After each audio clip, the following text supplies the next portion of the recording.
Thank you for being here. We're so thrilled that you're here and that we're in fact able to hold this conference because, as you know, yesterday Cambridge, Harvard, Boston was shut down.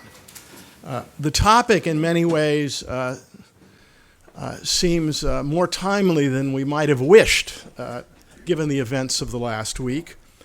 But we're thrilled you are here, and what I can assure you is that we're going to have a most stimulating day. The topic, as you know, is Confronting Evil, Interdisciplinary Perspectives. And what we have in store for today, among other things, the programs, which the printer was supposed to have delivered yesterday. The printer wasn't open yesterday, nor was Harvard, but they will be here shortly, and as soon as they come, we will distribute them to you. But I wanted to very briefly describe to you the panels today. We're going to have 4 panels today, all 4 panels. The substance of our program, giving time for breaks both in the morning and the afternoon and for lunch, will be concluded at 6. There will be a reception at 6 to which you are all invited. And I wanted to just give you a very short preview of the day. The opening panel really explores the question, what is evil? Nearly 2 years ago, when Homi Bhabha and I dreamed up this conference, he said, is the concept of evil itself evil? In fact, in many ways, its political use at times is quite problematic. On the other hand, my own view is I have no doubts that there are evil acts, and I'm prepared to define them as the intention, infliction of grievous harm on other human beings without adequate justification. Obviously, there are a lot of weasel words there, but the question of what is evil and how do we understand evil and the rhetoric of evil is the topic of the first panel. And that will begin promptly in about 8 or 10 minutes. The second panel is on the psychology of evil. And it is going to look at the cognitive, behavioral, and social implications of evil. How in our minds people think about and construct notions of the other. How prejudice arises.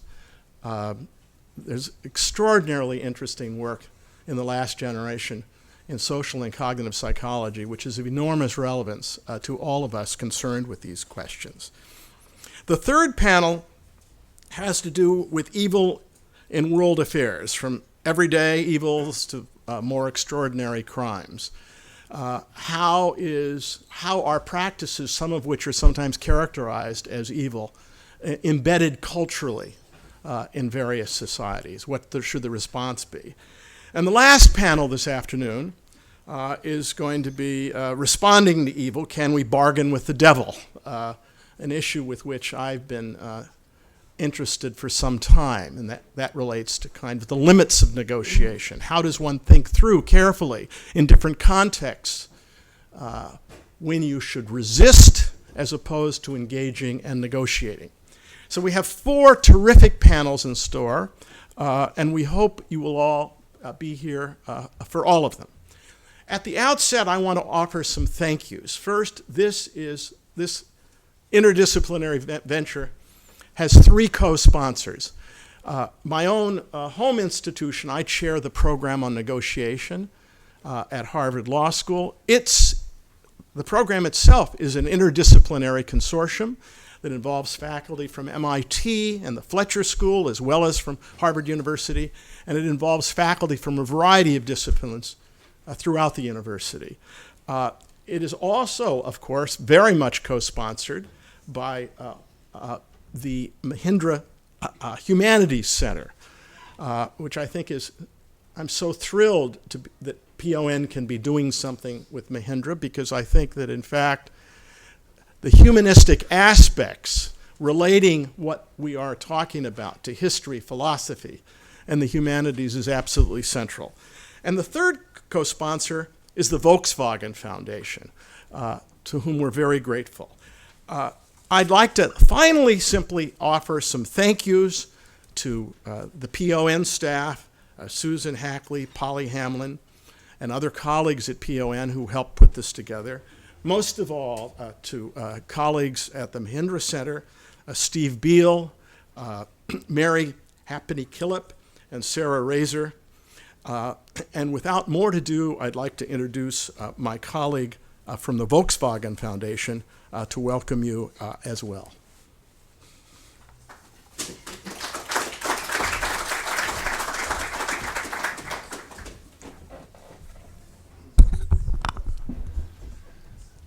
Well, dear Homi, dear Professor Minukin, distinguished colleagues, ladies and gentlemen. As Bob Minukin just pointed out, of course, the topic we envisaged about 2 years ago and then gradually worked on it has become of frightening actuality. All of a sudden, we find out that global terrorism is close to us in our neighborhoods. But had we started, as was originally planned yesterday, I would have started with a reference to an historic event which dates back exactly 70 years, and that is the uprising in the Warsaw ghettos, which happened on the 19th of April, 1943. And I think this is still something to be remembered as an extraordinary act of courage in the face of evil.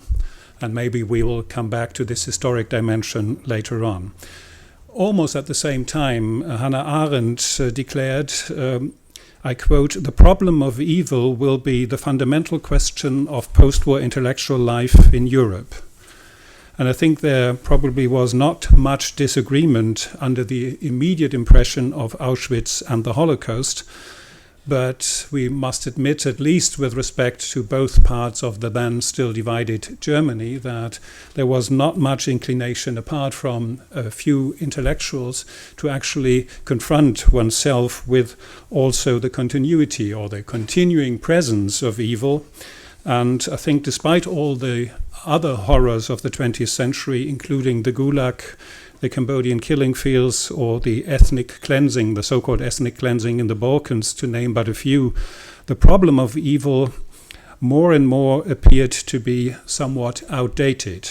By the time Hannah Arendt coined the phrase banality of evil, there was already, by many at least, the notion of evil perceived as a metaphysical or theological concept that seemed to be out of place in a secular and post-metaphysical age. Moral philosophers, social scientists, and legal scholars were much more at ease to talk about the violation of human rights, social injustice, immoral or unethical behavior than speaking about evil. As Richard Bernstein in his book on radical evil wrote in 2002, it is almost as if the language of evil has been dropped from contemporary moral and ethical discourse. On the other hand, many of us have a strong intuition that there is a difference between radical evil like genocides, massacres, tortures, and gratuitous infliction of suffering, and more common forms of immoral behavior. And I think we will probably come back to that, not least because of then again, let's say, a new wave of publications in the wake of 9/11 addressing the subject of evil. And of course, in view of the bomb attacks earlier this week, we may keep in mind that this is probably something to be looked at more closely even nowadays. Quite a number of books have been published since 2001, and among them Susan Neiman's brilliant historical study on evil in modern thought.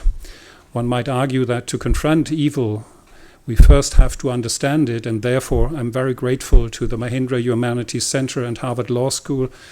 They jointly organized the conference, and the Volkswagen Foundation gladly provided financial support to enable the organizers to invite speakers from Europe and Israel. As some of you may know, from its very beginnings, the Volkswagen Foundation made use of the freedom guaranteed by its statutes in order to fund research projects in other countries.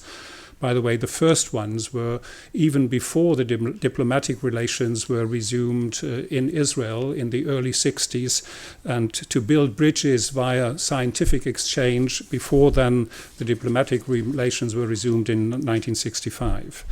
I'm very happy that several people followed our invitation to come to this conference from Europe and Israel. And in fact, 3 of them will be on the first panel, and I take it that Homi Bhabha will probably introduce them in due course. And let me just mention that there are also many other relations with Harvard, particularly with the Humanities Center. We started an exchange of postdoctoral fellows in the humanities, a program we launched in 2007, which has now been expanded also to other US and European institutions, and it provides each year 2 or 3 fellows to come to Harvard, but altogether some 10 to 12 young people to spend a year at a European institution or in the US. Well, please allow me as head of a foundation to say that in principle, the subject of evil is a rather unusual one with respect to supporting a conference about it. I hope you all agree when I say that foundations are widely known for only doing good or at least no harm. I say that foundations are widely known for only doing good, but as you can see, we have absolute confidence in Homi Bhabha and the distinguished speakers that even discussions about evil in the end will produce something good. Thank you.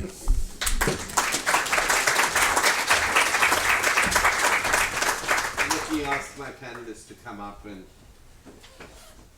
in order to avoid any chaos or evil here, please take the seats you've been assigned.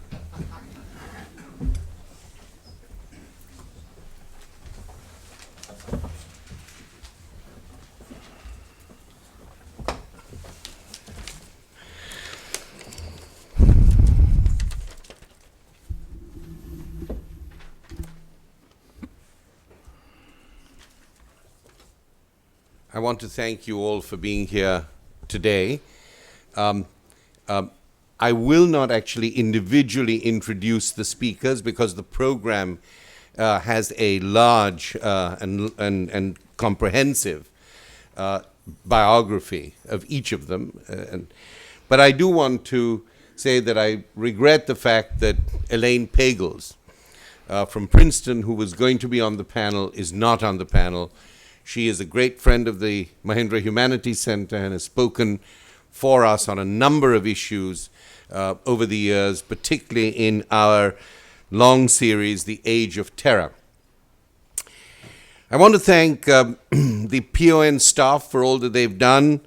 I want to thank Sarah Razor and Stephen Beale for adding hugely to everybody's emails yesterday. We must have had about 50. I'm erasing them. I don't want to erase them because they're testaments to history now. And of course, I want to thank Wilhelm Kröll, my dear friend and collaborator on many things, who always comes in generously and full-heartedly whenever there is an important issue of any dimension to be supported. And he's also very good at details, so he really does span the scale. Wilhelm, thank you, and it's wonderful to see you here today. And to my dear friend, Bob Mnookin. And it is to Bob's entire credit that we're doing this. He brought this to us. He runs a big program. He sniffed out a little place on the other side of the yard, our small operation, and he came to us and said, I want to do it with you. Of course, this magnifies us hugely. So, Bob, thank you very much for your great generosity and for your wonderful seeding idea. When Bob approached the Mahindra Humanities Center about organizing an event on evil, we jumped at the opportunity. Not many people jump at evil, but we did. We had recently completed a series called The Age of Terror, and we're in the process of applying for a Mellon grant to support a university-wide seminar on the conjoined and contradictory themes of violence and nonviolence, to treat them together. We have happily received the grant, and will launch the seminar in the fall of 2014. An interdisciplinary conference on confronting evil fits remarkably well within this trajectory. Our longtime collaborator Wilhelm Kroll from the Volkswagen Foundation agreed to join us, as you know, and I thank Bob and his colleagues for helping us really through every detail of this. Thank you all very much, and my splendid panelists who agreed to come and who didn't quite know what moral test they were being placed in front of, but they came and they have triumphed. So thank you very much. When we were thinking of putting this together, there was a point at which I thought I would, before the marathon bombings, I thought of Wilhelm, Bob, and me as the axis of evil. I will never again use language so loosely, and I will always be careful of the magic and mimetic properties of language itself. For the Mahindra Center, this is an extraordinarily important event because it is so much a part of our lifeblood, so much of what we do, because we feel that for us, the humanities are neither qualitative nor quantitative, they're integrative. They put together communities of interpretation and interlocution. And that is the way that the humanities measure progress, not through abstract modeling, but through creating communities of conversation, questioning, re-questioning, thinking and rethinking. The Humanities Center, I'm glad to say, is the center of nothing, but it is the crossroads of the university. I want to introduce this morning's panel, which I had proposed originally, and I'm delighted it has come to pass. And I want to do this simply by reading a passage from John Coetzee's Elizabeth Costello. The particular passage comes from the 6th chapter, which is called The Problem of Evil. And this is an essay, and indeed a passage I have reflected on, and I think that in many ways it is the place at which we start when we think of evil. Elizabeth Costello is in Amsterdam, and she's giving a lecture which is also called The Problem of Evil. How will Amsterdam react to Elizabeth Costello in her present state? How does the sturdy Calvinist word evil still have any power among these sensible, pragmatic, well-adjusted citizens of the new Europe?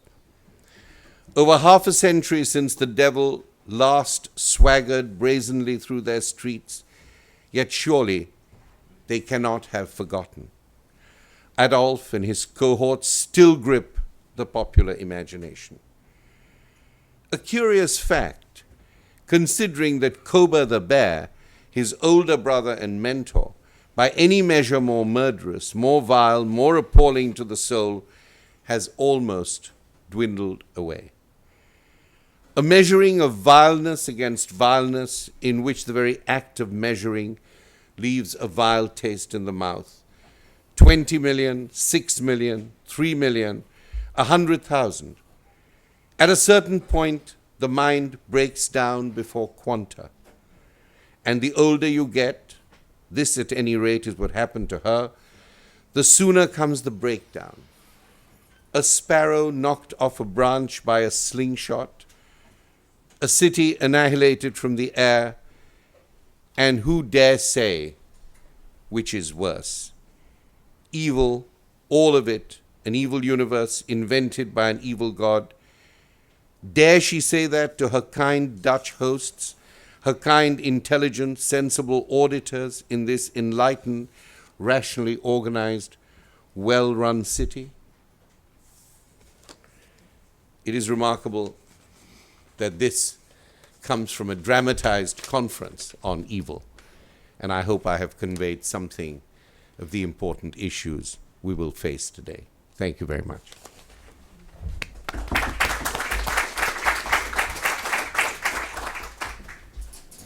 Without much ado, can I ask you to start? Thank you, Homi.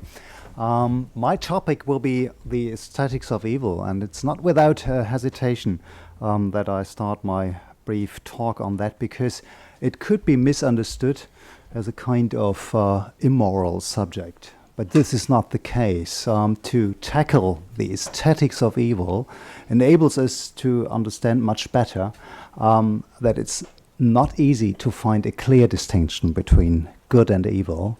And it gives us insight into the entanglement between moral and immoral aspects in the term evil itself and in its intellectual history.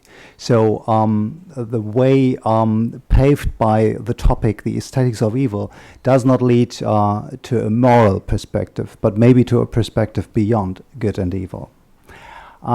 My approach is informed by a literary perspective, by an historical perspective, and I have to apologize for focusing on the European scene, since this is a field I have expertise.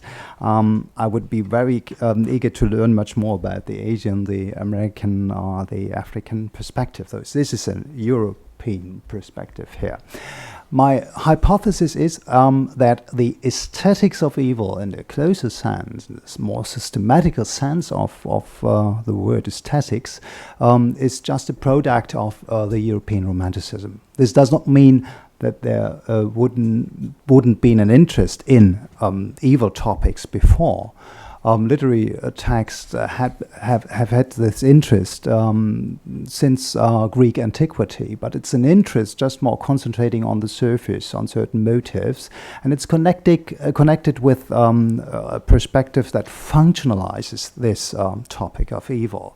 The Greek tragedy, with its main creators, Aeschylus, Sophocles, Euripides, has established the general pattern. Violence, torture as structural ingredients of the drama, furor and hate as elements of the protagonist's emotionality, the pure lust for cruelty as driving force to commit a crime.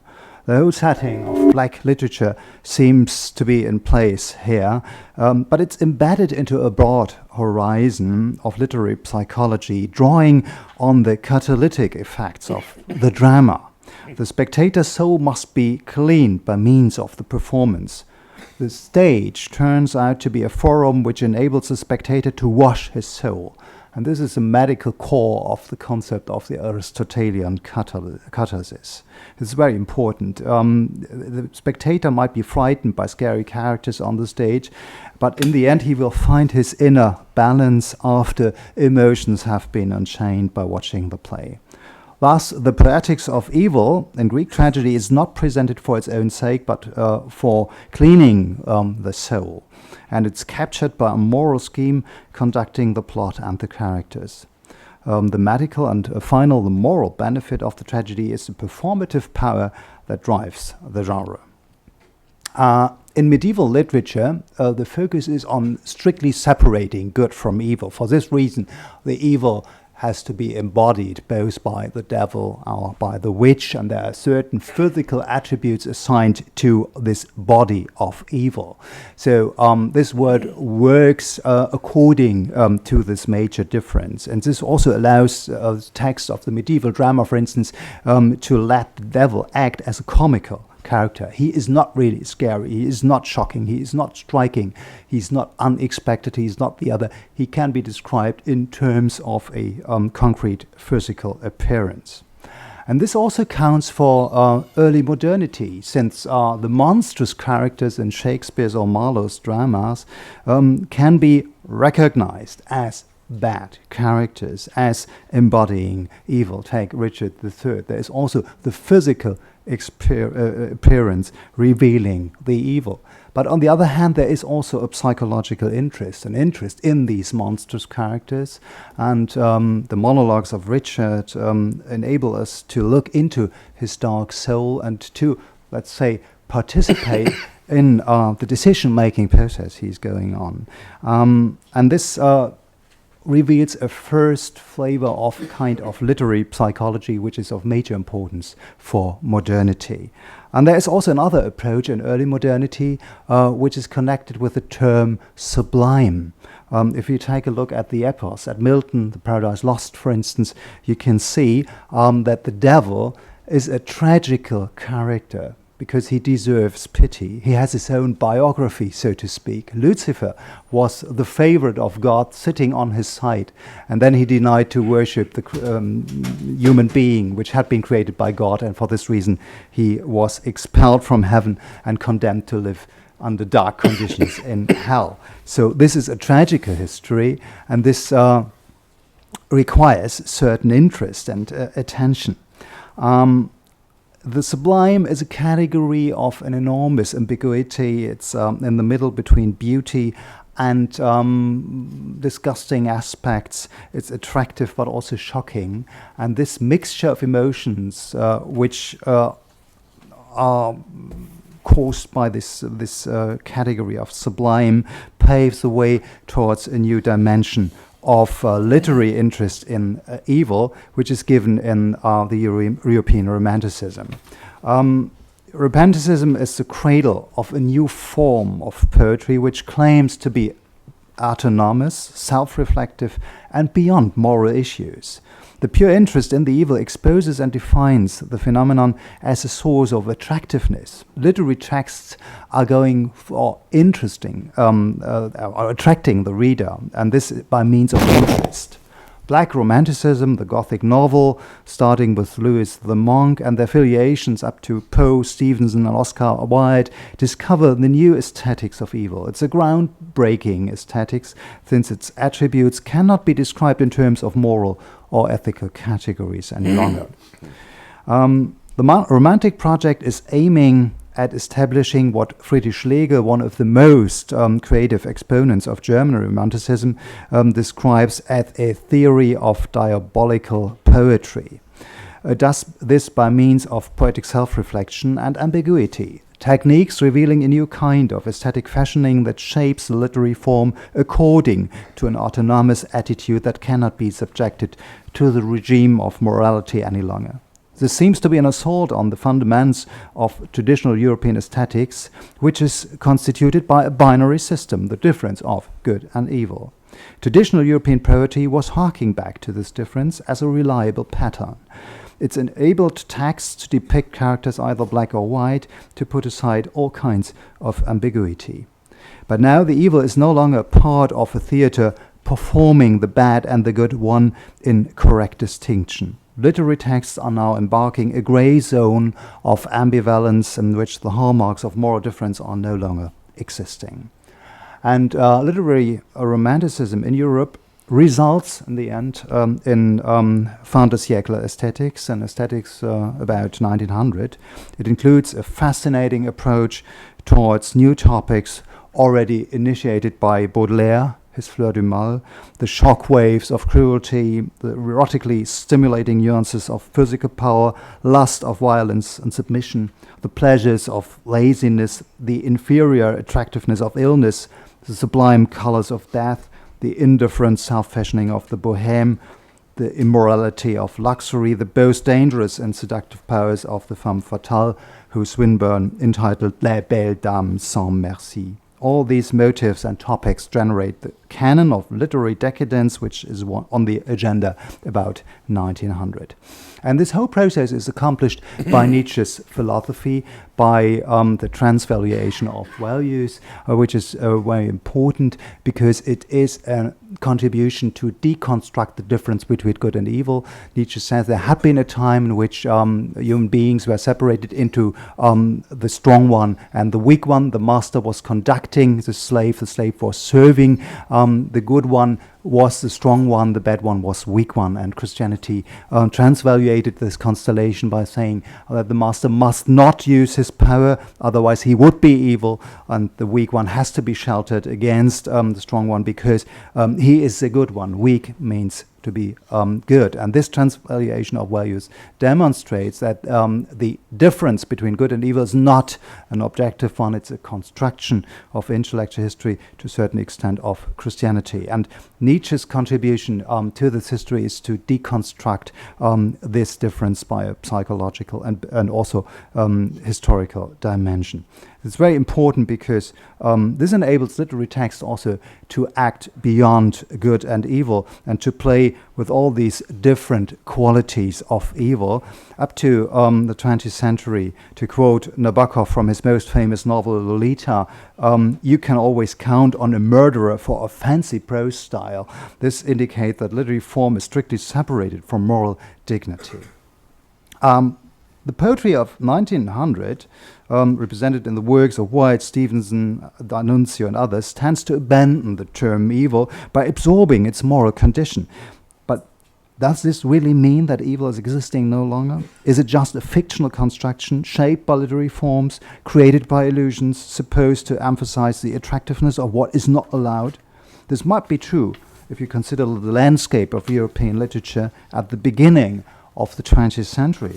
But there is an additional perspective shaped both by society and history. Let us take the society issue first. Using the term evil always entails a selection. Blaming someone or something to be evil sparks a process of limitation and separation. It claims that there would be a certain type of otherness falling out of the generally affirmed order. And the term evil is, so to speak, and this has already been mentioned before, an evil term since it demands a position of predominance and power. The otherness of the exotic cultural milieus is quite often attributed as evil. For instance, in texts round about 1900, qualifying the foreign attitude as beyond moral relief. You can find many modern texts exploring exotic worlds in terms of that moral distinction. Take Joseph Conrad's Heart of Darkness just as one example for many others. And the second perspective is the historical dimension, which I have called the genuine aesthetics, which might be mixing up what I've called the genuine aesthetics of evil. It is determined by the shockwaves of 2 world wars and the inconceivability of Auschwitz. Nazi barbarism brings up a dimension of violence and hate which requires a new dimension of verbal classification. German philosopher Theodor Adorno has emphasized that only silence can be an appropriate means of paradoxically expressing the horror of Auschwitz. His favorite examples for this poetry of silence are Beckett and Celan, both tending to reflect borderline experiences in a language of artificial pureness. Besides this, there have been many ways to cope with the most terrifying episode in European history. It is inevitable that the term evil must re-enter the scene now, because Nazi barbarism apparently requires a category which is serious enough to characterize what could never imagined before. And literary approaches towards the phenomenon of the Nazi regime are not able to avoid the term evil. And even in Hannah Arendt's already quoted formula, the banality of evil, the term evil is appearing and it's revolving around this term evil. Also, banality might be a contradiction towards evil, but it's necessary to hark back to this term again. So literary texts following 1945 are much more focusing on the, so to speak, objectivity of evil, which might be again subsuming a lot of attributes and which might be out of any doubt now. On the other hand, literature is about to break rules again. And I'll give you one last example, Jonathan Littell's Les Bienveillantes, a tremendous novel of 1,800 pages, depicting a bad character, a Nazi officer, who is the hero of this novel, who is telling his own story, looking back. He's committing horrible crimes, he is executing Jews, he's sitting on the desk and planning Auschwitz, and he's both a Eichmann and a Himmler, a terrible character, but a character we are forced to participate in. We are participating in his multifaceted emotions. We are part of his plans, his thoughts, his deliberations. And so we cannot put him aside. We cannot select him from ourselves. In the end, we will see that we are part of this evil system. And this is a very provocative perspective, bringing Nietzsche back to the scene. Again, we are facing a transvaluation, deconstructing the conceptual history of evil. And this might be the moral message of this immoral novel, that we are participating in the system of evil. So literature is usually beyond morality in terms of Nietzsche, beyond good and evil. This is the case, although the categories of good and evil are permanently re-invented both by society and history. Poetry is what dissolves the old binary oppositions. It cannot be claimed for moral functions, at least not directly. And this might be, finally, its most important moral value. Thank you. Well,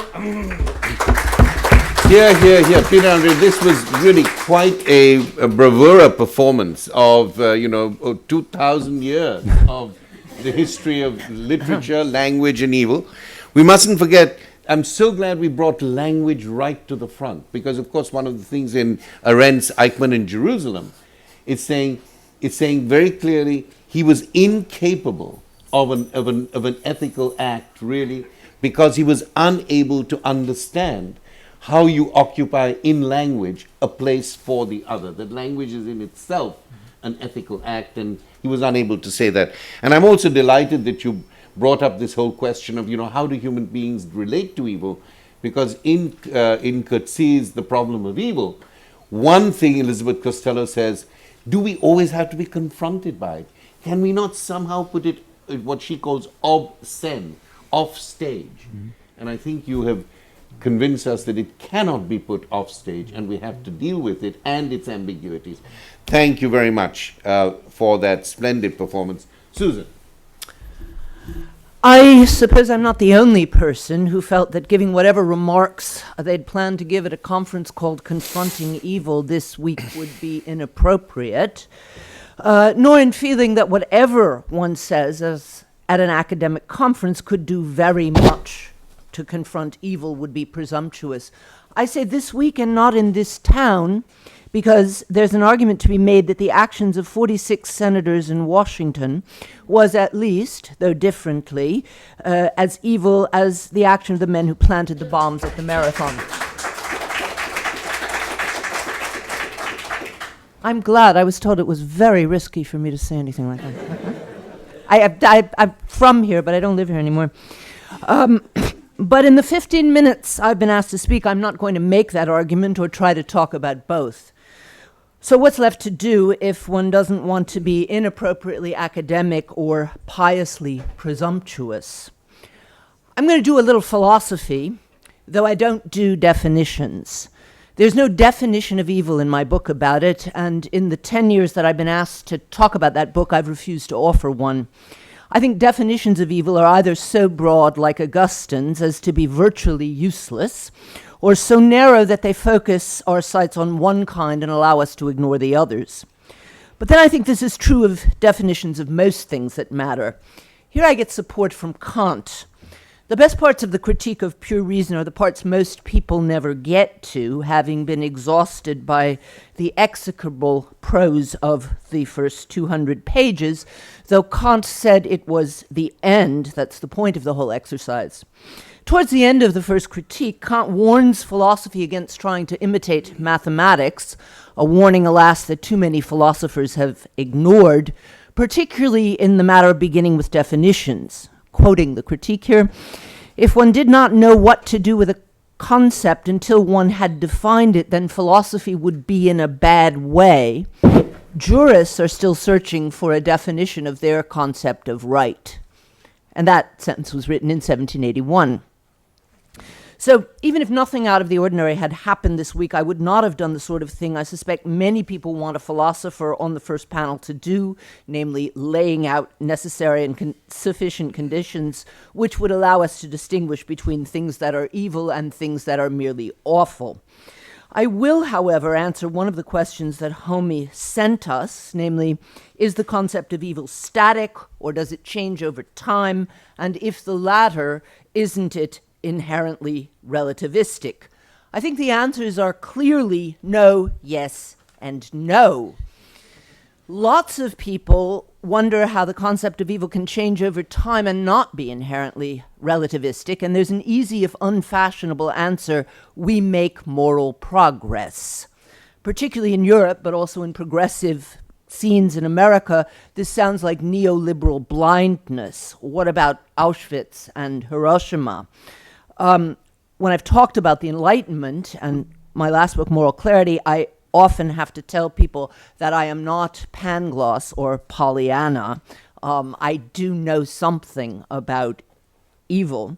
But 2 seconds thought will remind you that not 2 centuries ago, slavery was not considered an evil by the majority of Americans, nor genocide as long as it was applied to Native Americans. In that book, I quoted a lovely passage that I found in an interview with Luis Moreno Campo. I don't know if he's here. It was, pleasure to meet you. I quoted the point where you talk about explaining the importance of the International Court to your young son. Quote, the son asked, "They killed 90% of the Indians, so today you'd put them in jail?" I said, "Yes, exactly. What happened to the native populations in the US and Latin America could not happen today with the ICC. Absolutely. We are evolving. Humanity is not sitting still." End quote. Acknowledging the progress that has been made does not entail denying how much is still needed, nor denying that the 20th century has produced new forms of evil with which we've yet to come to terms. But the Enlightenment never thought that progress was inevitable, that was Hegel, only that it's possible. And if we're unable to recognize that we have made some progress, we will be helpless to make any more. So the recognition that genocide and slavery are evil is a new one. It shows that the concept of evil isn't static and that extending that concept can be a sign of moral progress. I took 2 examples that I assume are completely uncontroversial because I want to leave time for things that are not. So extending the concept of evil can be a mark of moral progress, but so, perhaps more surprisingly, can limiting it be. I'm thinking of the fact that until 1755, it was common to use the word evil to refer to what was called metaphysical evils, the fact that the stuff of which we're made is flawed and finite, natural evils, things like earthquakes and floods and volcanoes, and moral evils, the kind of extreme cruelties that human beings visited on each other. The Lisbon earthquake and the thinking that it provoked changed all that. Rousseau was the one who thought it through most clearly, but through his work and that of others, including not just philosophers, but men of action, like the Portuguese Prime Minister Pombal, the concept of evil contracted to become the modern one we know. Earthquakes are not natural evils, but natural disasters, things without meaning. Evils are restricted to things human beings do with intention and preferably malice and forethought. So what used to be known as metaphysical evil is just the finite, flawed reality that every grown-up ought to accept. I think that there turned out to be at least 2 problems with this movement. The first was made clear in the second half of the 20th century that evil actions, see Auschwitz or Hiroshima, can be committed by people without evil intentions. These are modern forms of evil. There's nothing modern about terrorism except the technology. The second problem only became clearer in the 21st century when the line between naturally and humanly caused destruction is beginning to fray. For the 18th century, however, the contraction of the concept of evil was a clearly progressive move. It was a call to take responsibility for the evils that are in human hands and stop fretting about or confusing them with the rest. I want to spend the time I've got left to talk about one particular evil, terrorism, and I'm going to start by quoting something I wrote a couple of weeks after 9/11. I had promised my editor that nothing would prevent me from handing in the finished manuscript of Evil in Modern Thought by the 1st of October 2001. And all of a sudden I was getting emails from friends. So tell us, Susan, is this another Lisbon earthquake or not? To which the true answer at the time would have been the hell if I know. But this is part of what I wrote. Like earthquakes, terrorists strike at random. Who lives and who does not depends on contingencies that cannot be deserved or prevented. Thinkers like Voltaire raged at God for his failure to uphold the elementary moral rules human beings try to follow. Children should not suddenly and brutally be tormented. Something as big as the difference between life and death shouldn't depend on something as small as chance. Natural disaster is blind to distinctions even crude justice draws. Terrorism deliberately defies them. In underscoring contingencies, September 11th underscored our infinite fragility. Even in New York, many people knew no one who was in the World Trade Center at the time of the attack, but everyone seemed to know someone who was sleeping off a hangover or taking a child to kindergarten. Where the failure to get to work becomes a way of saving one's life, our sense of powerlessness is overwhelming. Nature disregards distinctions between every kind of guilt and every kind of innocence. The terrorists actively scorned them. Without even a demand that was put forward for negotiation, there wasn't the flimsiest of excuses for the destruction of ordinary lives. The terrorist goals were rather to produce what morality tries to prevent, death and fear. Rousseau thought fear of death worse than death itself, since fear threatens our freedom and poisons our lives. Here I think we must, with the president, take our hats off to the citizens of Boston. One more quote from my first thoughts on the subject. Evils can be acknowledged as evils without insisting that evil has a common core. Our inability to find something deep that is common to the mass murders committed by terrorists and the mass starvation furthered by corporate interest doesn't prevent us from condemning both. Thinking clearly is crucial. Finding essences is not. I think that the things that I wrote about 9/11 applies to what happened at the Boston Marathon, and I wouldn't even add a mutatis mutandis.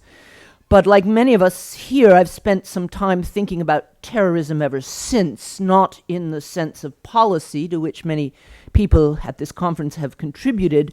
I've been worried about the question, isn't one person's terrorist just another person's freedom fighter? The question is usually raised to stop discussion, not to start it, with the implication that everyone's views on the matter are authentic and therefore equally valid. And I believe that if philosophy can't say something serious about the difference between them, it's not good for very much.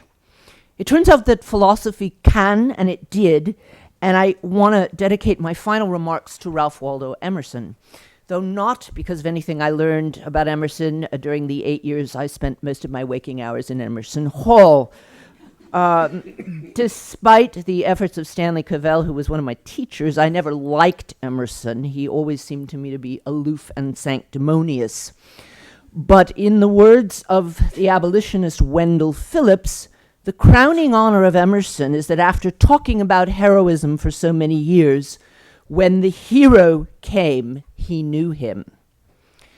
John Brown is still one of the more debated figures in American history, but most people who now take a good look at that debate agree with W.B. Du Bois, who in his 1909 biography of Brown wrote that Brown did more to shake the foundations of slavery than any single thing that happened in America. That Du Bois and many, many others could decide that Brown was a freedom fighter and not a terrorist is the work of Emerson and Thoreau. The military battle at Harper's Ferry took 2 days. The moral battle took up the 2 months between Brown's capture and his execution, and the latter was as spectacular a success as the former was a defeat. Initially, the outcome of the moral battle was far from certain, but then came the moment when those of us who were trained in philosophy can be proud of our profession, when even abolitionists who knew Brown well were prepared to disown him. Thoreau and Emerson took up the cause with an intensity that surprised those who knew him. Emerson's wife and Thoreau's mother had been far more engaged in the abolitionist cause than either of the writers, one of whom was known as the revered but scholastic Plato of America, and the other as the brilliant but peculiar hermit of Concord. They shared a patrician suspicion of anything that looked like a political movement. Now, even in Massachusetts, their engagement was courageous. Both men received death threats and would doubtless have received more were it known that they not only held speeches and raised money for Brown's family, but helped one of his co-conspirators escape to Canada. Thoreau was the first to take an unambivalent stand. 2 weeks after the raid, he gave an impassioned speech which called Brown a man of rare common sense and directness of speech, of action, a transcendentalist above all, a man of ideas and principles. For Thoreau, Brown had practiced the highest form of civil disobedience. In a comparison crafted to engage his audience at Concord, he called Brown more important than the heroes of Lexington and Concord.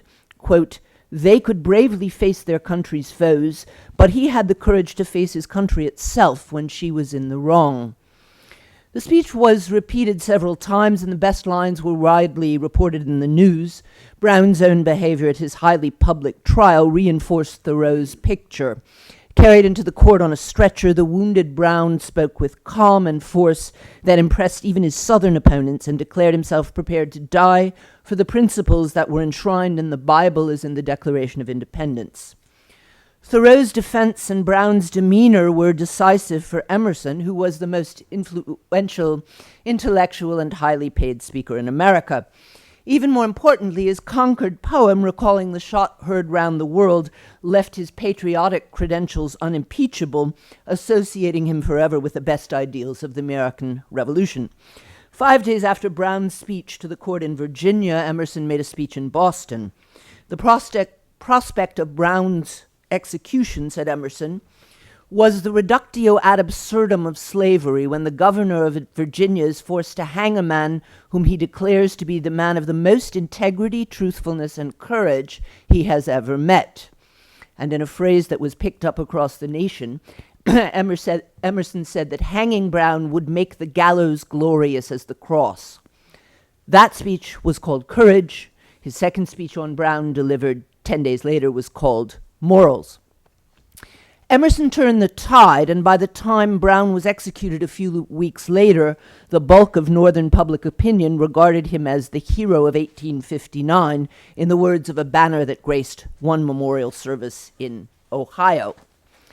So without the work of a couple of neo-Kantians in Concord, John Brown's soul would have been stopped in its tracks. But likewise, the defense of John Brown was transcendentalism's finest hour. Without it, their praise of self-reliance and civil disobedience can take on the air of fine disdain for the masses that a Harvard education and residence in the most beautiful town in New England can permit. John Brown's defenders were not the sort of philosophers who think you can give necessary and sufficient conditions for anything important. Their writings, however, offer reasons, and I want to just mention 3 arguments that can be mined from those writings to answer the question, was Brown a terrorist or a hero? In sum, they are 3. He was effective, he was committed, and his good character was displayed throughout a long, hard life. Now, in the time I've been asked to speak, I cannot go into those reasons. I can only assure you there are some. For anyone who's interested, I went into those reasons more fully in the Tanner lectures I gave at Michigan a couple of years ago, which the final version of which Harvard University Press will publish as soon as I finish them. For the moment, I want to conclude by saying, whatever turns out to have gone on in the minds of the terrorists we've been following, saying you're a freedom fighter isn't enough to make you one, nor will intentions, whatever they are, be decisive. Thoreau's and Emerson's defense of Brown depends on the idea that heroes come in wholes. Success makes some of the difference. What Bernard Williams called moral luck plays a role.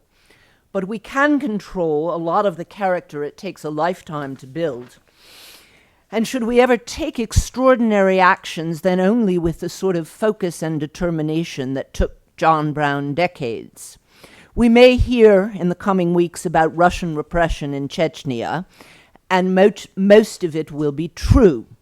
But should anyone try to defend the men who seem to have wreaked a minor version of 9/11 this week by calling them freedom fighters, we can do a lot more than simply throw up our hands.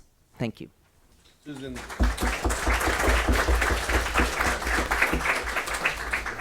Susan, thank you very much. I think that the idea of clear thinking the clarity of thought that you've introduced, I think has been very important. Also, this notion of making progress, which is not necessarily evolutionary nor teleological, but making progress. There's a rather Wittgensteinian idea of how you can actually make progress without going up or going straight there. I think that was very useful. I didn't learn anything about Emerson in this building, but I did learn a lot about Wittgenstein. Yeah, I would have thought so with Stanley Cavell. But I think that's a very important idea to seed in early in our discussion on evil. What is progress if it is not simply evolutionary or teleological? Very important. Thank you so much. Thank you. Susan.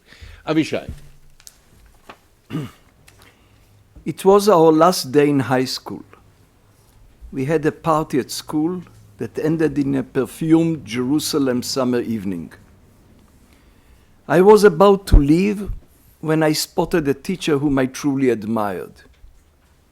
"You are going to the army," he said.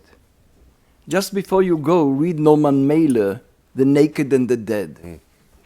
Mailer, he continued, had something important to say to you. Mussolini and Gandhi are going to be in your platoon.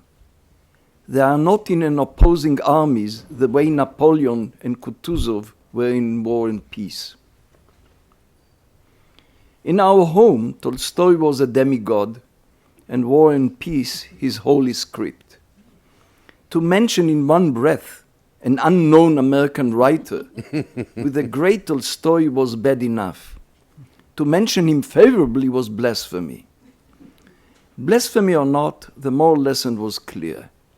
Thou shalt not project evil onto the opposite side before first looking around you. This is what Thomas Mann did with his tantalizing essay, which appeared first under the title Der Bruder and was then translated into The Man, That Man is My Brother, only to end up with the most punchy title, Brother Hitler. Mann didn't put Hitler in moral quarantine, segregating from the decent Germans. For Mann, Hitler is Germany, much like as Goethe is. By using the most cherished term of belonging, brother, Mann included Hitler. But Mann had another cross to bear. Mann, the artist, couldn't disassociate himself from Hitler, the failed artist, but artist nevertheless. He writes, and I quote, "A brother, a rather unpleasant, mortifying brother. He makes me nervous. The relationship is painful to a degree, but I will not disclaim it." That's in Esquire, 1939. The man Hitler, flawed and failed as he was nonetheless a brother to Thomas Mann on two counts, as a German and as an artist. The powerful rhetorical device of brother, in what sounds like a moral oxymoron, brother Hitler, makes an important ethical point.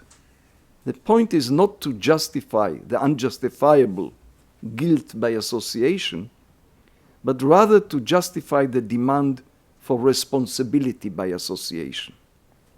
We are not guilty for the evil done by our brothers and sisters, be they our literal brothers and sisters or our metaphorical brothers and sisters, but we are responsible for what they do. We are our brothers' keepers. The contemporary talk on evil swings like a pendulum. It vacillates between two poles, the banal and the sublime, namely the satanic great beyond measure, imitation, or calculation.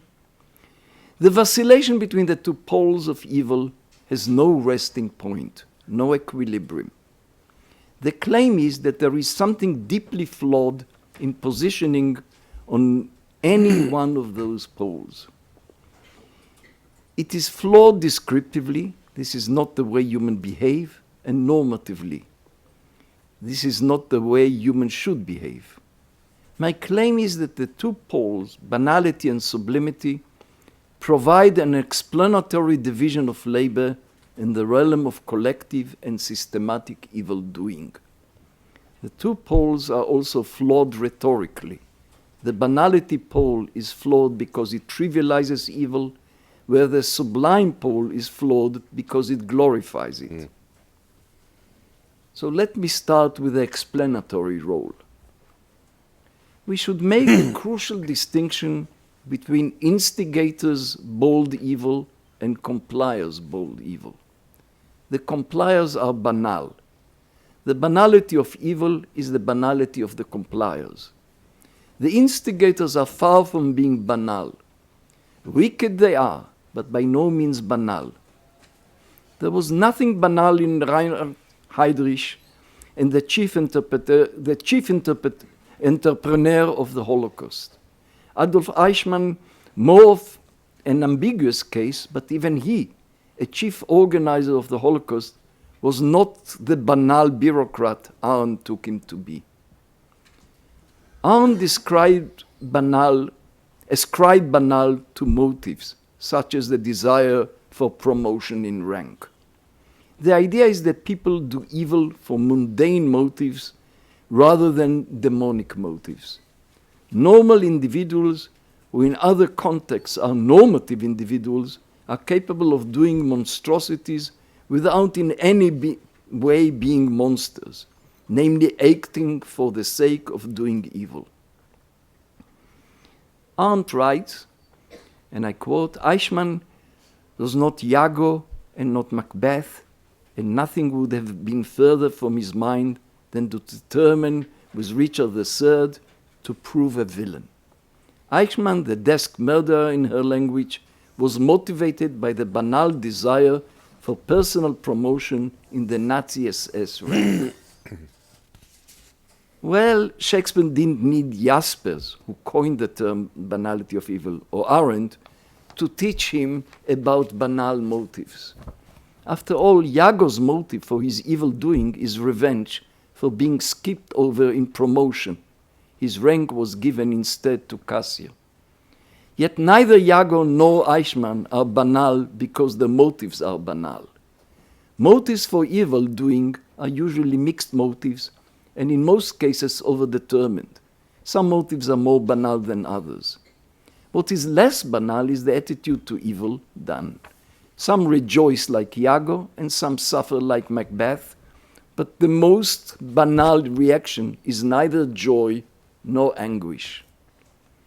We should draw a distinction between two senses of banal. Banal as ordinary and banal as shallow.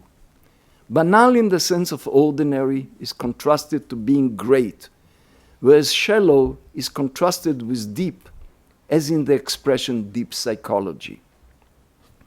The desire to be promoted in hierarchical order draws on shallow psychology, whereas Freud's account of Macbeth, contradictory motives for his evil doing, namely to establish a dynasty in spite of being irredeemably childless, seems require deep psychology. But whether Macbeth is deep or shallow, it is Lady Macbeth who is the instigator of evil, and only after Macbeth becomes king does he take over. Let me now turn to the rhetoric of the banality of evil. The banality of evil is a rhetorical device against endowing evil with majestic sublimity and attractive vitality. The fear, a justified fear, is that the representation of evil in terms of demonic grandeur turns evil into an aesthetic category, thereby anasthetizing its moral force. Evil involves excessive human suffering and anguish inflicted by other humans with no justification. Embellishing evil overshadows the suffering. I remember how troubled I was by an eyewitness account of a woman in the Eichmann trial describing Dr. Mengele as astonishingly handsome with his shining white coat, standing on the platform playing God while selecting who will die and who will live.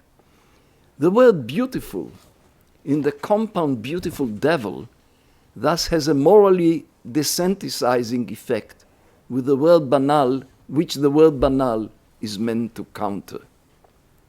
But then banal has its own pitfalls. It trivializes the enormity of evil. Between the pole of evil as triviality and the evil as sublimity, there is hardly a resting point. But whatever snares there are in the pole of shoddy villains and in the pole of sublime villain heroes, we should remember that we have a stake not just in the seductive logic of evil, but also in the inductive logic of evil, namely in evil as an empirical social phenomenon. When it comes to an empirical account of the Nazi regime, both poles have an explanatory power. So let me return to the explanatory role of the banal. We do not judge business entrepreneurs by their motives. The usual motive of making money is banality incarnate. Entrepreneurs of evils are nonetheless entrepreneurs. Systematic evil requires skillful organization, taking initiative, imaginative methods of inflicting suffering and humiliation, dexterous manipulation, and intimidation to allow the machinery of evil to work smoothly. The entrepreneurs of systematic and structurally complex evil could definitely include Eichmann in their numbers. Indeed, Eichmann looked through the looking glass of his cell in Jerusalem, so unglamorously shabby, tediously pedantic, and a trifle mechanically moronic. But he was anything but the banal, unthinking death murderer that Arendt took him to be. The reviving of the 19th century Madagascar plan to get rid of the Jews in Europe, and later the Lublin plan, were conducted under the guidance of Eichmann. They called for mischief, ingenuity, wicked imagination, and most importantly, resourcefulness. But wrong as Arendt, I believe, was about Eichmann the man, she was right about the bigger picture, namely that the most evildoers are banal in motive and in initiative. The majority are simply compliers with evil, some through identification with the aims of the evil regime, and some out of apathy. As the case may be, compliers through identification or through indifference, the compliers are not the instigators. The evil Nazi regime acted like scissors, requiring two blades for cutting, instigators and compliers. Having only one blade does not cut, and it does not count as explanation. The distinction I am advocating between instigators and compliers should not be confounded with another distinction, a distinction between evildoers and evil beneficiaries. Mahmoud Mandani made the correct observation that in the South Africa of the apartheid, there were relatively few perpetrators, but many in the white community were beneficiaries of the evil perpetrated. In Rwanda, there were many perpetrators and very few beneficiaries. I wouldn't be surprised if it turns out that the more organized and systematic the regime of evil is, the higher the ratio of evil beneficiaries is to evildoers. The distinction between evildoers and evil beneficiaries may bear some relation to instigators and compliers, but their relation, if it exists at all, is indirect, so we should not conflate the two distinctions. As I come to my closing remarks, let me make a much-needed disclaimer.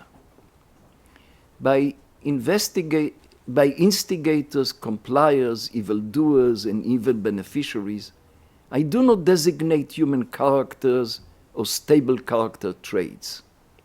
These categories are situational. I can easily picture Karadzic, the Serbian war criminal, among his patients in Kosovo hospital, writing his poetry and directing his psychiatric clinic to the great benefit of his patients. But for his friend Kosic, who hurt him into politics, he would have stayed in the clinics doing humanitarian and humanly good work. There is no question that Karadzic is guilty for all his horrific crimes. but his so-called character has very little to do with it. Let me return now to the rhetorical front and summarize my position. The idea of evil, I believe, makes a great deal of mischief. It anesthetizes morality by making it evil too interesting and too beautiful. For evil to do its mischief, it cannot be repulsively ugly. For Satan is not only the enemy of the good, he is also the enemy of the innocents. Evil cannot afford to be ugly, as it has to be attractive and seductive. He has to be sweet Mephistopheles, in the language of Marlowe. It is the beatification of evil rather than trivialization of its banality that troubles me most. Let me go back to Thomas Mann. I mentioned him at the beginning of my talk because I believe that it takes a Thomas Mann of the novel Mario and the Magician, not to mention again Brother Hitler, to approximate the right balance between the two poles of evil. In the novel, Mann designates the hold Cipolla, the hypnotist entertainer, has in a nondescript sea resort in Italy. He has on his audience to stand for the hold of fascist prime movers on their followers. In my view, Cipolla and his audience approximate the right mixture of shabbiness and terrifying sublimity in the brew of evil, where fair is foul and foul is fair. But even the great Thomas Mann could only suggest an approximation for the right balance. The true balance eludes us and deludes us. Thank you.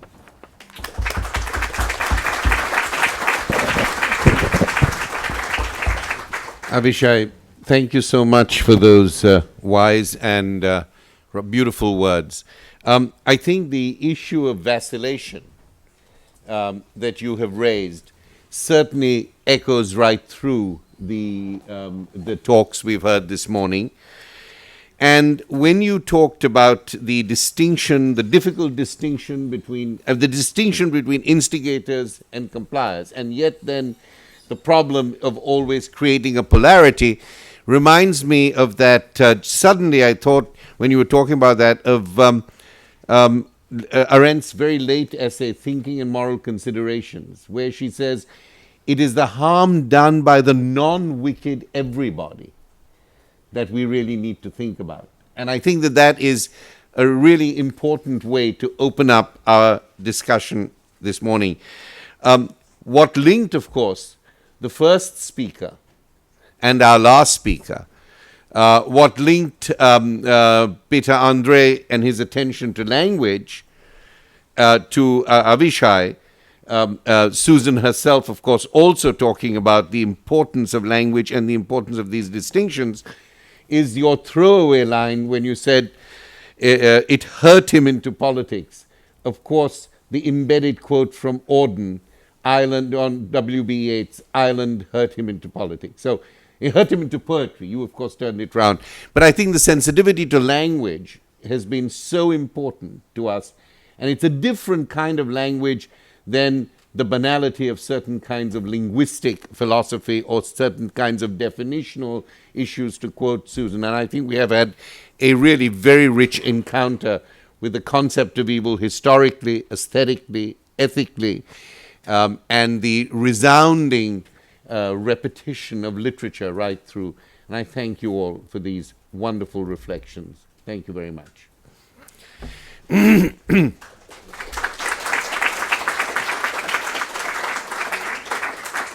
Time is of the essence. As I'm being told again and again, I keep getting past these notes. We're trying to compress a very big issue in a very small time. And therefore, I think maybe if the panelists do not have large issues to raise with each other, maybe we could mediate the discussion through the audience and open up immediately. So could I have your hands, please. Yes, would you introduce yourself? And yeah, thank you very much. The mic will come to you. There are 2 mics here. Please wait for it. Charles Kogan, Kennedy School. I found the reference to Emerson, his reference to John Brown, a little strange, as I've always found the line in the Battle Hymn of the Republic, the reference to John Brown, also strange, because if my memory serves, he was responsible for this massacre in Kansas some years before that. Another interesting remark I would make is that the Harper's Ferry attack was put down by a U.S. Army unit led by Robert E. Lee and Jeb Stuart. Thank you very much. Thank you. Should I respond to that? Or? Yes, certainly. It's a comment, but do respond. I mean, it sounds like a criticism, so a polite criticism. And as I said, I didn't have time in 15 minutes to go into all the ways there are to answer those criticisms.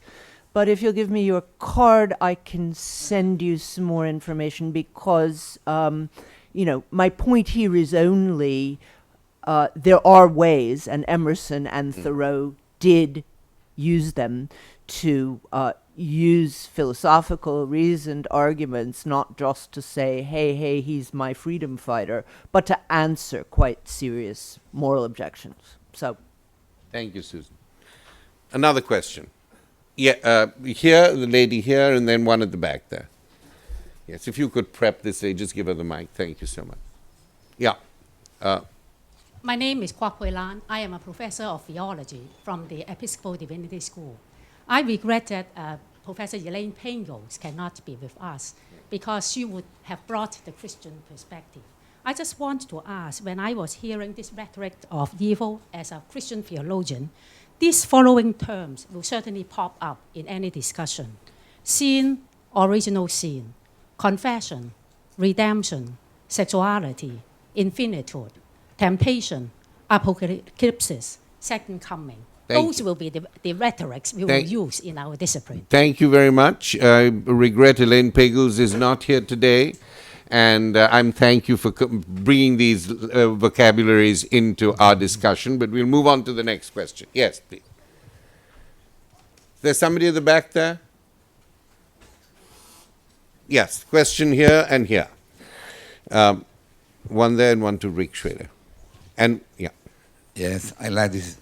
I think fascinating panel. My view, what I'm missing, and we need that, is understanding all these massive atrocities are committed by organizations. It's not individual moral. That's why when you discuss this, compliers, it's fascinating compliers, but compliers are also guilty.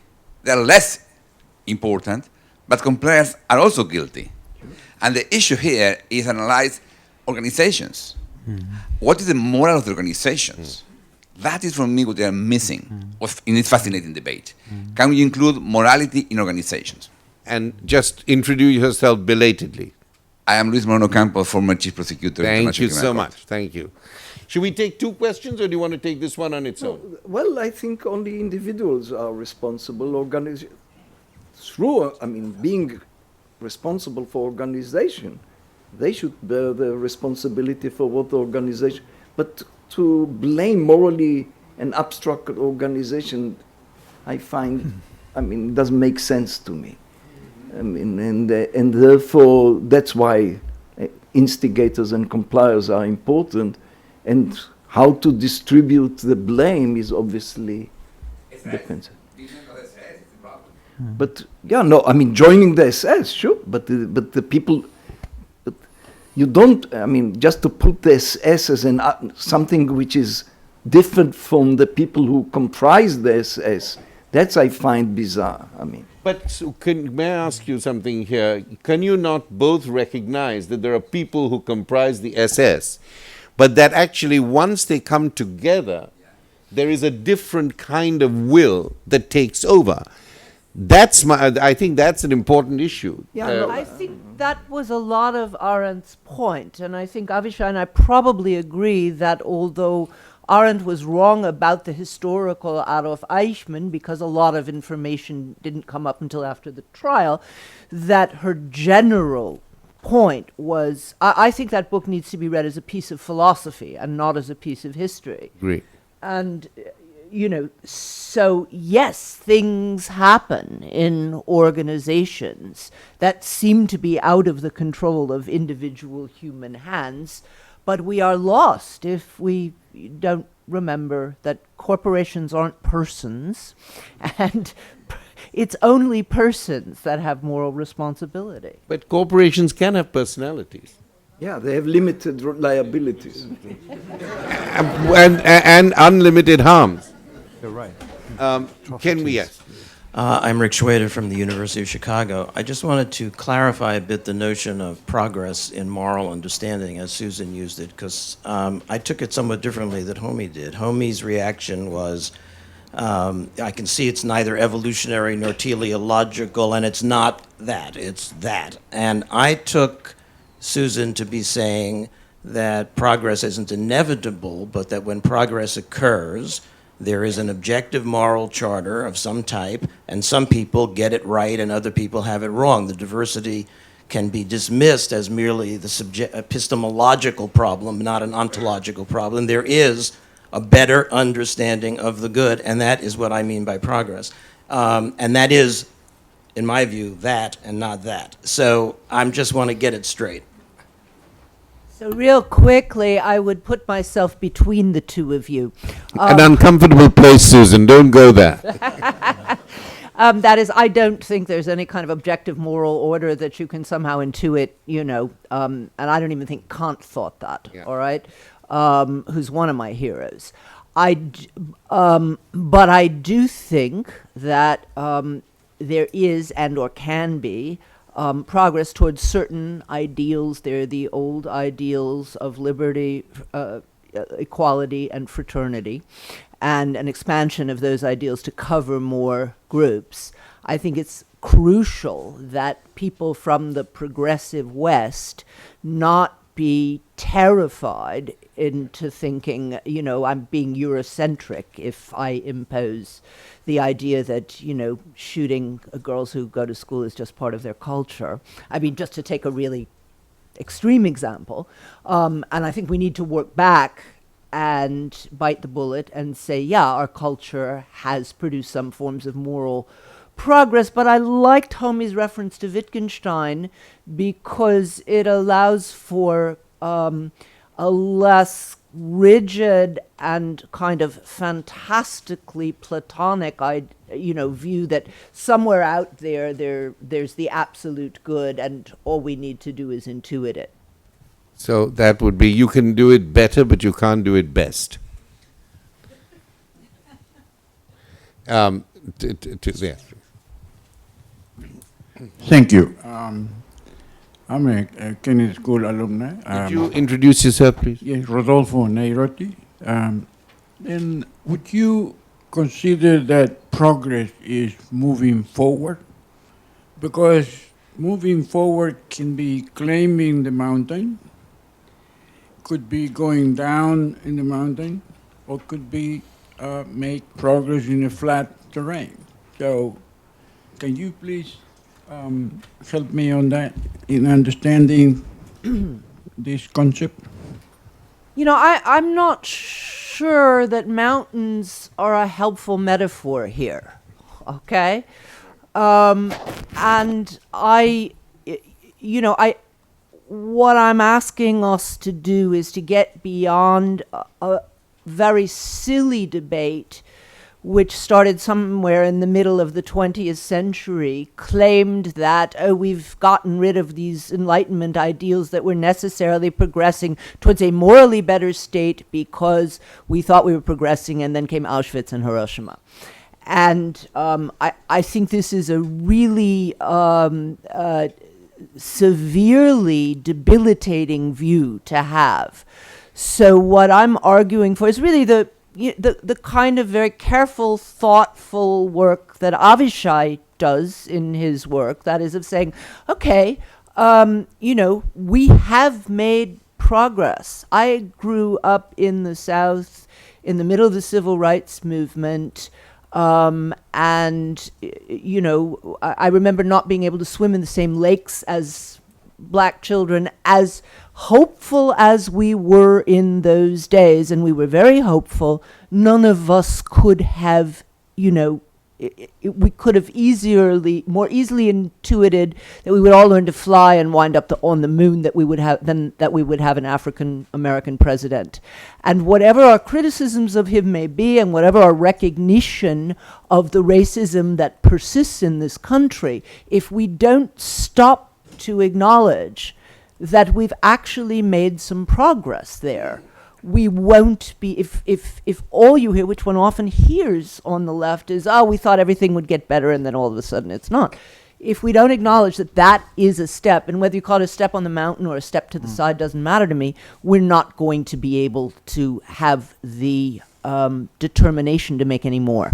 Peter-André. I think the problem which is invoked by the term progress is that the history of the concept of evil is not a twofold one, so that you have the problem on the one hand and the setting of solutions on the other hand, because it's a multifaceted perspective.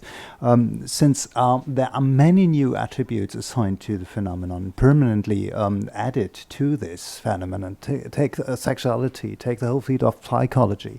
There's a permanent change in it the last 2,000 years. So you could define progress if you would handle the same problem, but it's not the same problem. It's permanently revolving, and I think this is also revealed by this by these different statements here. And we cannot organize it in terms of an theological intellectual history.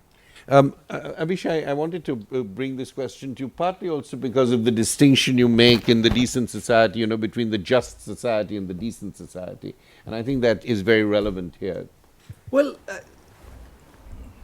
part of it has to do with the picture you just depicted about whether it's a mountain.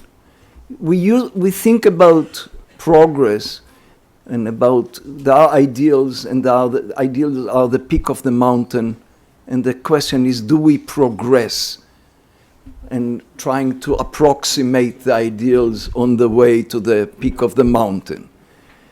Now, there is an assumption in many progressive thinking that there is a continuation to the peak. All right, if we don't get to the top of the mountain, like Hillary, we at least will get very close.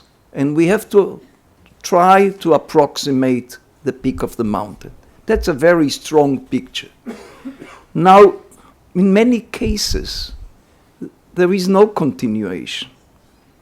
I brought the example, I don't know, in many even trivial ideals. I mean, you want to spend a week in the Caribbean and you don't have enough fuel in your airplane. You don't try to approximate the Caribbean, you'll end up in the waterbed. So go to another place, even to Watertown. So it's better. So in many cases, that's the idea of advocating sometimes second best when you cannot reach, and there is no continuity in reaching the ideal. So I think the whole idea of the picture of ideals as mountaintops can be highly misleading, and it depends really on detail. You should take it on a retail basis rather than on a wholesale basis of progressive as a sort of a peak for humanity, and we all advancing in the march, and this kind of shining teeth looking to the future, and that's a kitsch morality more than serious morality. Sorry, there are two people, I think, at the can you wait? Let's go. Good morning, everybody. My name is Felix Hoffman. I'm a law and diplomacy student at the Fletcher School. I found Professor Margalit's concept of the distinction of compliers and instigators particularly helpful, but I'm having some trouble applying it to one of the most contemporary problem of international terrorism, Al-Qaeda caused violence. I'd be glad for some guidance of how to apply this model to religiously sourced terrorism violence. Well, I think that if you take, let's say, the prime mover of Al-Qaeda, Zawahiri, which is, I think, or Azam, the one who supervised and actually introduced bin Laden to the whole story, those people are what I called instigators. They thought about it, they had a plan, an imaginative plan. They are not just compliers in the sense that they are watching or scanning the internet and coming with pressure cookers. And but I think they basically conceived a whole ideology. And I think about many of the Salafist leaders, I don't think there is anything banal or trivial or anything of the sort. I mean, it can be despicable, it can be whatever it is, but I think that actually the people who constituted Al-Qaeda, I mean, the origin, are nothing, I mean, the last thing I would call them is banal. Zawahiri is, I think, has a first-rate mind and an imagination.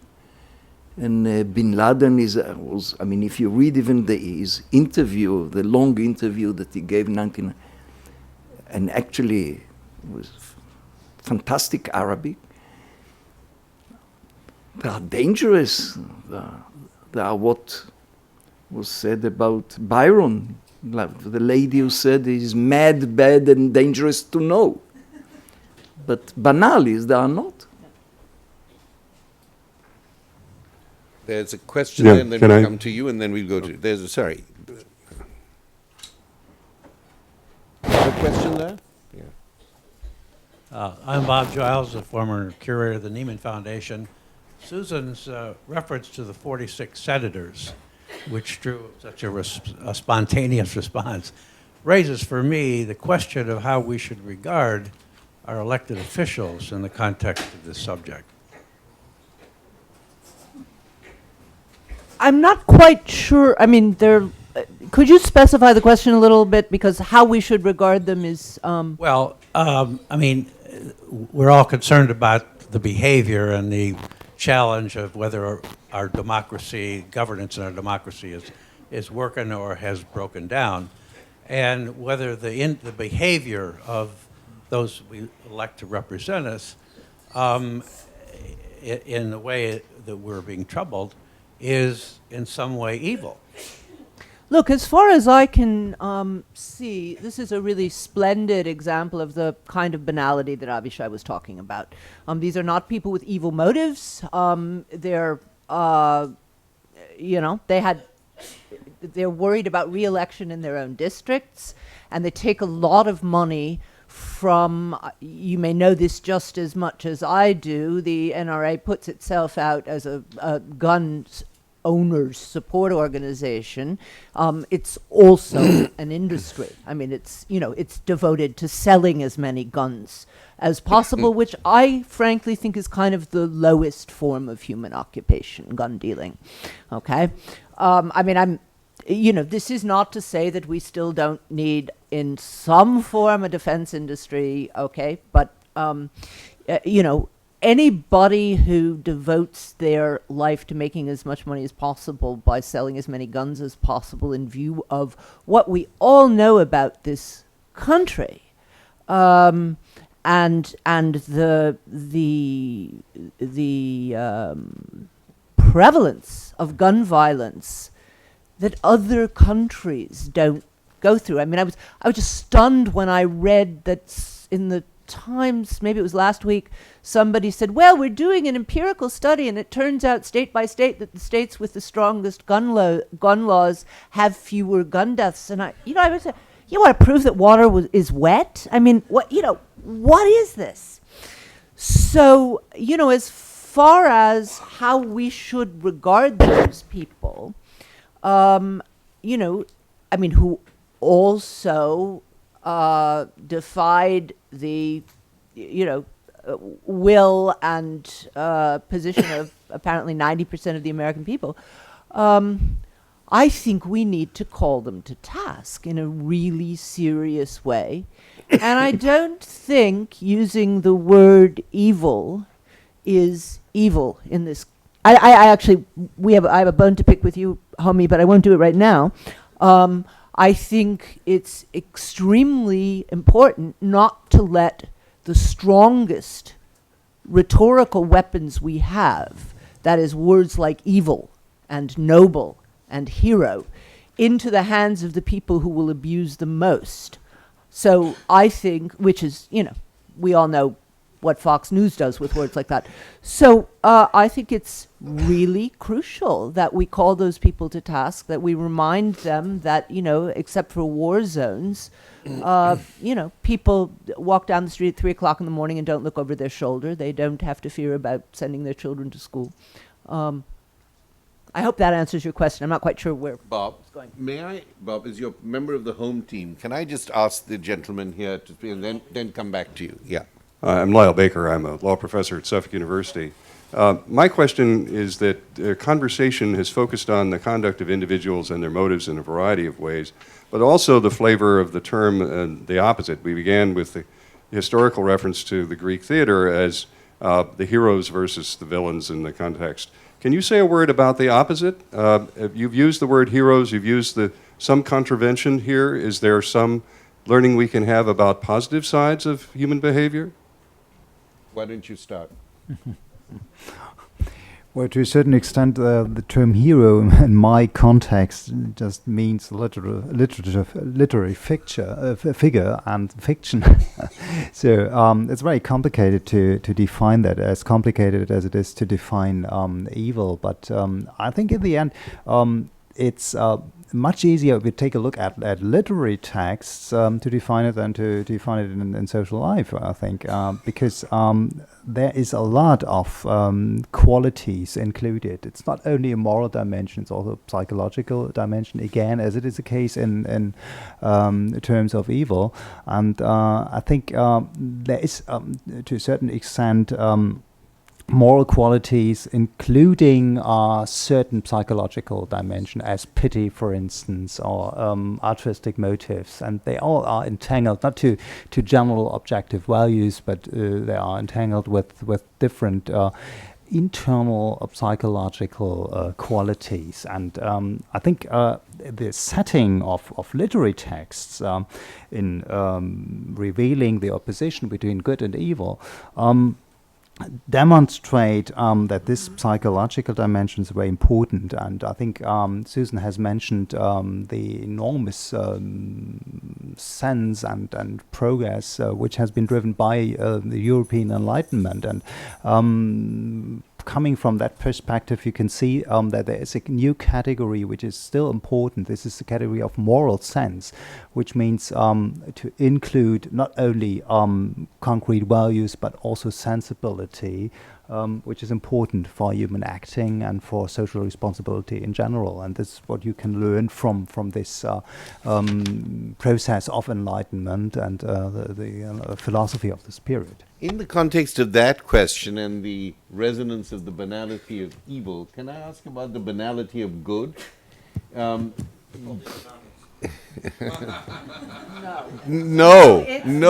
It's not. No, Adam Smith maybe, but not economics generally. But anyway, now, Rick, you'll have your turn.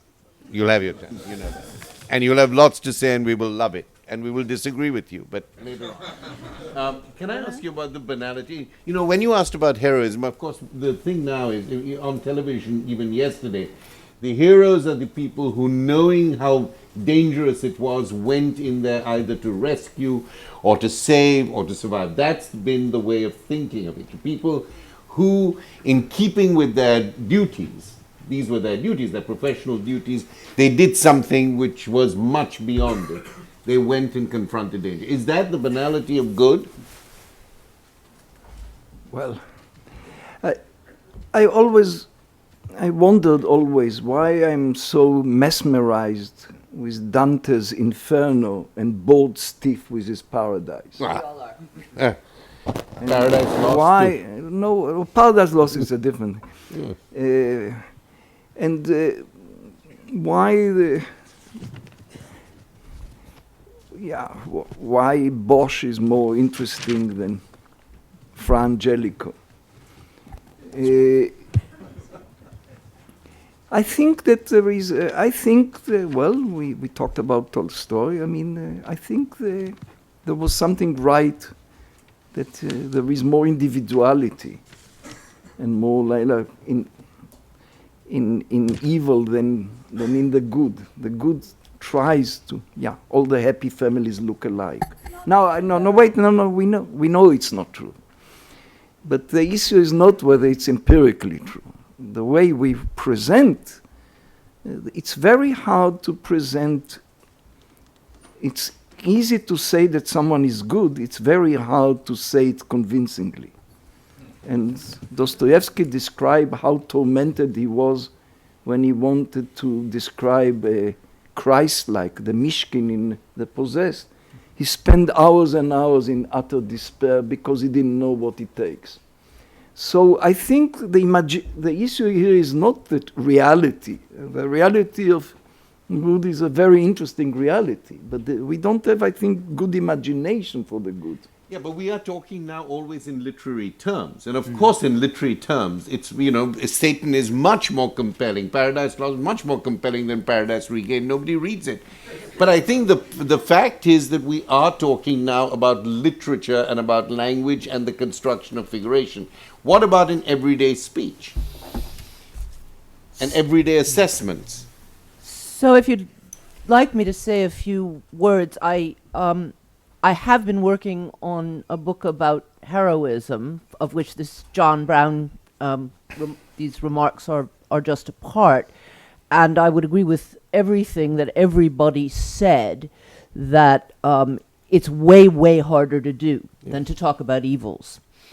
But I think it is extraordinarily important to do, because I think for about the last 60 years, we have switched the focus of history from the hero to the victim.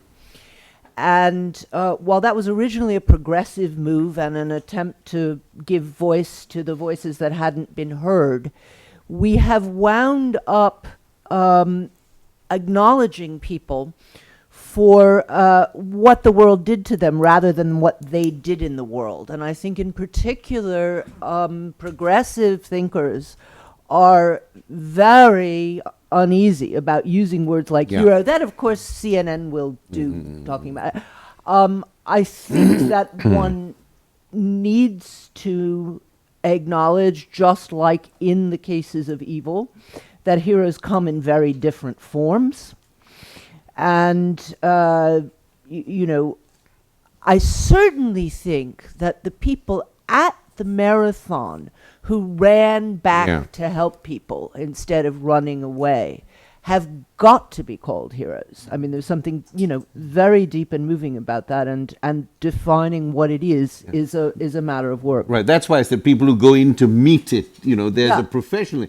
But that's where, you see, I think that's why I use the word the banality of good. Because we try to find words which are as sublime, evil is sublime. We try to find that language. To describe good, it's much more difficult to find the language. But maybe Iris Murdoch's The Sovereignty of Good is an interesting place, at least to start the discussion. And it's a book that's not read very much. Bob. I guess my question is directed mostly to Susan and Avishai, and that is, without being too reductionist, what is your view towards the use of the idea of evil, the rhetorical use of evil, as applied in the following different ways: towards a description of acts or behaviors, towards a description of individuals, or towards a description of regimes or institutions or institutional practices? And I guess to Susan particularly, I'd also pose the question, without, I understand your reluctance to pursue definitions, but does that mean that the rhetorical use of the word evil, it's sort of anything goes, as long as you can make an argument and it has some rhetorical a power to it? Or, in fact, is the use of the term as applied to certain kinds of things so sloppy in terms of thinking that one should avoid it? So this was, a short argument against sloppiness, right? But also very strongly against the idea that somehow banning words like evil from our vocabulary just because George W. Bush used them is giving putting rhetorical weapons in the wrong hands, okay? And I understand that impulse, and I try to confront it. I think evil needs to be applied to actions, not individuals. And I do that really, although I agree tremendously with Avishai's distinction between instigators. Of course, there are people who, with malice and forethought, plan all this stuff. But we don't, judging, first of all, the inside of your own soul is opaque to you. That's one of the lessons that Immanuel Kant teaches us, much less the inside of somebody else's. And I think the great lesson of Arendt Eichmann in Jerusalem is that it's not about intentions anyway, okay? It's about what you do. So I think so the word evil should be applied to actions, and of course it should be applied to organizations, but in the sense that also Avishai mentioned, organizations are made of human beings. Those are the locus of responsibility. But if I can put three exclamation points behind it, the impulse to abandon the language of good and evil because Fox News or George W. Bush uses it too is, I think, a deep moral mistake. Thank you. Yeah. May I? Please. I think there was this project of political theology, and the claim was that many of our notions, political notions, have theological underpinning, religious underpinnings, and once you remove the religion, you unmoor those notions. I think there is moral theology, and I think that was mentioned here was basically a plea to bring evil comes from this sphere and from the semantic field of sin and redemption and so on. And it's not, the word bad is different, or wrong is different from the word evil, which has religious connotation, strong religious connotation. One of the religious connotation, it's a world governed by mind or mind-like, and therefore natural disasters are evil. And therefore the problem of evil religiously has to do not just with what human inflict on other. We, all of us, assume the humanistic sense of evil, namely what humans inflict on other, and we won't call tsunami evil, unless it can be rendered evil, only a theology behind it to justify the thing. Now about ascription, to whom we ascribe evil. I don't think, if you murder one person, you are a murderer. If you lie once, you are not a liar, unless the lie is enormous or big or with tremendous consequences. I think that Colin Powell is an honorable man, but his testimony in the UN saying that he's convinced that there is, giving actually his credentials, backing the claim that there is weapon of mass destruction, suddenly made people say he's a liar because of the enormity and the consequences of his testimony. So basically, in the case of evil, what is typifying evil from just ordinary vices and bad things is that there is, whether you ascribe to the action or right away you derive and blame the person who did it, by saying it's evil, you make the difference not important. If you murdered, you are a murderer, even if it's only one murder. So it's not a dispositional term, and it's not how you do it in regularly. Do you have a murderous character? You don't have to be a serial killer in order to be a murderer. One shot is enough. And I think that that's the nature of evil in the strong sense, that the acts are such that they reflect, and you blame not just the acts, but the one who did it, and right away. I think that's an inference that comes with, that goes with the word evil. I'm sorry, we have to stop in the next 2 minutes. There's a forest of hands. I apologize, but you know, this is beyond my control, but there is a forest of hands. The lady here has the mic. I'm going to let her ask a question. It's her moral luck.